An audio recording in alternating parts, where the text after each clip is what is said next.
আমার স্নেহের সকল তৃতীয় শ্রেণীর ছাত্রছাত্রীরা, রাত পেরোলেই তোমাদের বাংলা পরীক্ষা। এই দ্বিতীয় পর্যায়ক্রমিক মূল্যায়নের যে প্রশ্নগুলি আসার সম্ভাবনা রয়েছে বাংলা বিষয়ে, সেই গুরুত্বপূর্ণ প্রশ্নগুলি রয়েছে আজকের আমাদের এই নমুনা প্রশ্নপত্রে। হ্যাঁ, এই নমুনা প্রশ্নপত্রে যে প্রশ্নগুলি রয়েছে পরীক্ষাতে আসার সম্ভাবনা রয়েছে, কাজেই তোমরা পরীক্ষাতে যাওয়ার আগে দেখে নাও এই প্রশ্নগুলো তোমাদের পড়া রয়েছে কিনা। যদি না পড়া থেকে থাকে তাহলে ঝটপট পড়ে নাও, হাতে সময় খুবই অল্প, এই কম সময়েও ভালো রেজাল্ট করা সম্ভব। দেখে নাও সম্পূর্ণ প্রশ্নপত্রটি। প্রশ্নপত্রের একের দাগে বলা হচ্ছে বন্ধনীর মধ্যে থেকে সঠিক উত্তরটি বেছে নিয়ে লেখো। এখানে ছোট প্রশ্ন রয়েছে, 3 নম্বর রয়েছে, 3টি প্রশ্নের উত্তর লিখতে হবে। প্রথম প্রশ্ন, সততার পুরস্কার গল্পে কাঠুরে কি হারিয়েছিল? কুড়াল, লাঠি নাকি কোদাল? উত্তর হবে কুড়াল। প্রত্যেকেরই জানা গল্পটি।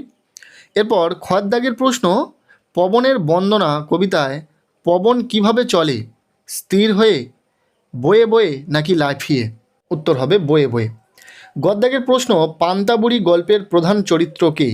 কাঠুরে, পান্তাবুড়ি নাকি জোসেফ? উত্তর হবে পান্তাবুড়ি। আচ্ছা, এরপর রয়েছে প্রশ্নপত্রের 2-এর দাগ, বলা হচ্ছে এক কথায় উত্তর লেখো। এখানে সরাসরি প্রশ্ন রয়েছে, তার উত্তর তোমাদেরকে লিখতে হবে। প্রথম প্রশ্ন, দেবদূত কাকে পরীক্ষা করেছিলেন?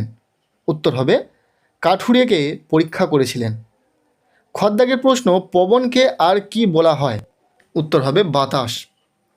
গদ্দাগের প্রশ্ন, বুনো হাঁস কোথায় বাসা বানিয়েছিল? উত্তর হবে কার্নিশে। এরপর প্রশ্নপত্রের 3-এর দাগ, বলা হচ্ছে পূর্ণ বাক্যে উত্তর লেখো। এখানেও প্রশ্ন রয়েছে, তোমাদের প্রশ্নগুলোর উত্তর পূর্ণ বাক্যে লিখতে হবে, এক কথায় উত্তর লিখলে হবে না। যেমন নির্দেশ থাকবে তেমনভাবে তোমাদেরকে প্রশ্নের উত্তর করতে হবে। প্রথম প্রশ্ন, সততার ফল কি?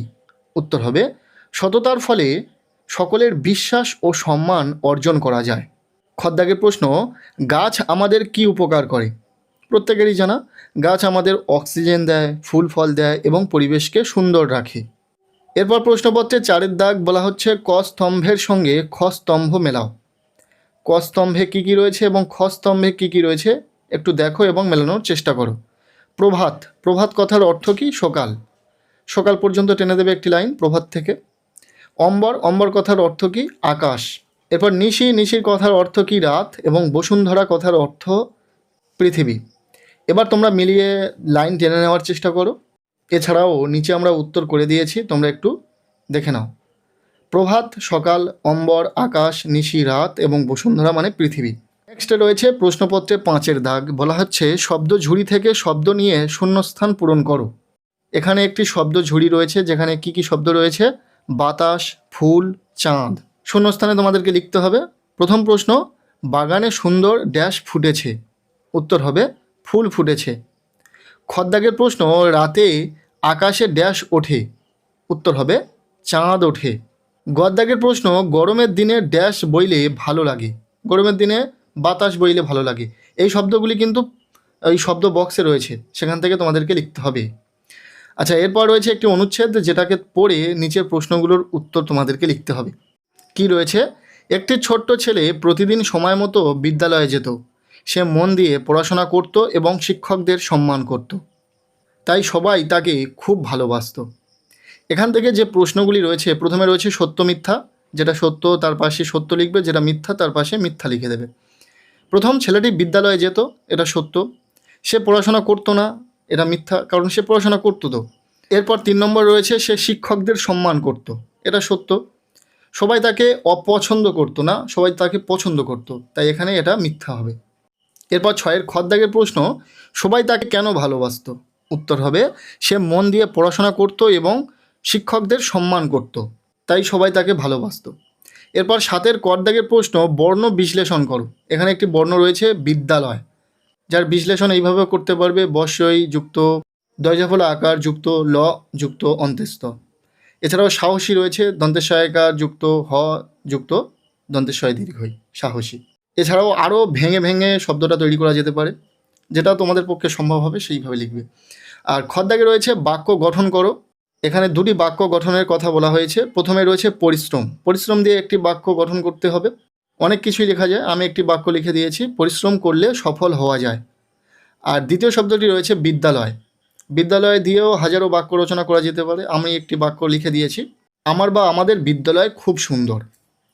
আচ্ছা, এরপর রয়েছে গদ দাগ, বলা হচ্ছে প্রায় সম উচ্চারিত শব্দের অর্থ লেখো। কুল, কুল একটি ফলের নাম, এবং কুল এটি হলো নদীর তীর। এই দুটি শব্দ উচ্চারণে একই হলেও দুটি শব্দের অর্থ সম্পূর্ণ আলাদা। এরপর রয়েছে আটের দাগ, বলা হচ্ছে সমার্থক শব্দ লেখো। এখানে যে শব্দগুলো রয়েছে তার সমার্থক শব্দ তোমাদেরকে লিখতে হবে। প্রথমে রয়েছে চাঁদ, যার সমার্থক শব্দ শশী। আর দ্বিতীয় রয়েছে পৃথিবী, যার সমার্থক শব্দ হবে ধরণী। এছাড়াও আরও কিছু রয়েছে যেগুলো লিখতে পারো তোমরা। এরপর নয়ের দাগ, বলা হচ্ছে বিপরীত শব্দ লেখো। এখানে বিপরীত শব্দ লিখতে বলা হয়েছে। প্রথম রয়েছে উপর, বিপরীত শব্দ কী হবে? নিচে। আলো, এর বিপরীত শব্দ হবে অন্ধকার। এরপর 10-এর দাগ, বলা হচ্ছে নিচের প্রশ্নগুলির উত্তর দাও। ব্যাকরণ থেকে প্রশ্ন রয়েছে। প্রথম প্রশ্ন, ব্যঞ্জন বর্ণ কাকে বলে? উত্তর হবে, যে বর্ণ উচ্চারণ করতে স্বরবর্ণের সাহায্য লাগে তাকে ব্যঞ্জন বর্ণ বলে। খদ্দাগের প্রশ্ন, যুক্ত বর্ণ কাকে বলে? উত্তর হবে, দুই বা ততোধিক ব্যঞ্জন বর্ণ মিলিত হয়ে যে বর্ণ তৈরি হয় তাকে যুক্ত বর্ণ বলে। এরপর রয়েছে 11-এর দাগ, বলা হচ্ছে যে কোনো একটি বিষয় নিয়ে 6টি বাক্য অনুচ্ছেদ লেখো। এখানে অনুচ্ছেদ রচনা রয়েছে। কি কি রয়েছে বিষয় দেখে নাও। আমার মা, একটি গাছ, আমাদের জাতীয় পতাকা। এই ধরনের কিছু বাক্য রচনা তোমাদের পরীক্ষাতে আসবে বা অনুচ্ছেদ রচনা থাকবে, যেগুলো তোমাদের লিখতে হবে। এগুলো খুব ভালো করে প্র্যাকটিস করো। এছাড়াও তৃতীয় শ্রেণীর বাংলা প্রশ্নপত্রটি ঠিক এরকমই হবে। এই টাইপের প্রশ্নগুলিই থাকবে পরীক্ষাতে। আজকের এই ভিডিওটি কেমন লাগলো অবশ্যই জানিও। ভালো লেগে থাকলে লাইক করে দিও। প্রত্যেকের বাংলা পরীক্ষা খুব ভালো হোক। সবার জন্য শুভকামনা রইল।